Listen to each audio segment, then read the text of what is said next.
Now to our top story at 4:30. In 91 days, voters across the country will flood the polls for the midterm elections. Until then, Republicans are pushing for stricter voting requirements ahead of the midterms. So we do want to give you a live look right now at Capitol Hill. This is where a bill in Congress would require proof of U.S. citizenship to register to vote in federal elections, along with photo identification to cast a ballot. That proposal remains the subject of debate in Washington. Here in Ohio, you'll have the chance to decide if requiring voter photo ID should be written into the state constitution.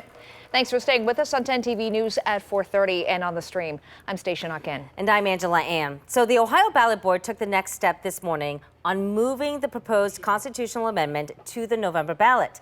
10 TV political reporter Doug Petcash is at the State House now with what the board decided. In a bipartisan 4-1 vote, the Ohio Ballot Board approved the language for the proposed constitutional amendment as it will appear on the November ballot. Representative Usher. No.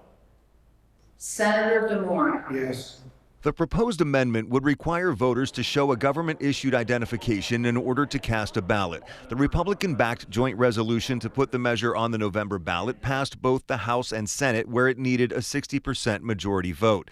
The forms of valid ID in the measure are the same as state law already requires: an Ohio driver's license, state ID card, U.S. passport, U.S. military or Ohio National Guard ID, or a Department of Veterans Affairs ID. State Senator Teresa Gavarone co-sponsored the resolution and supports the proposed amendment.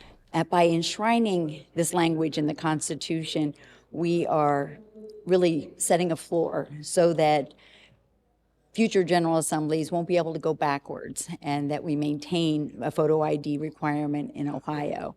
Democratic State Senator Bill DeMora voted yes to approve the ballot language he believes is clear for voters to understand, but opposes the amendment itself. This is something that we don't need. There's no fraud. I mean, it's all ridiculousness. And I hope people vote no on it. And voters will have the final say on November 3rd as to whether voter photo ID will be required in the Ohio Constitution. At the State House, Doug Petcash, 10 TV News.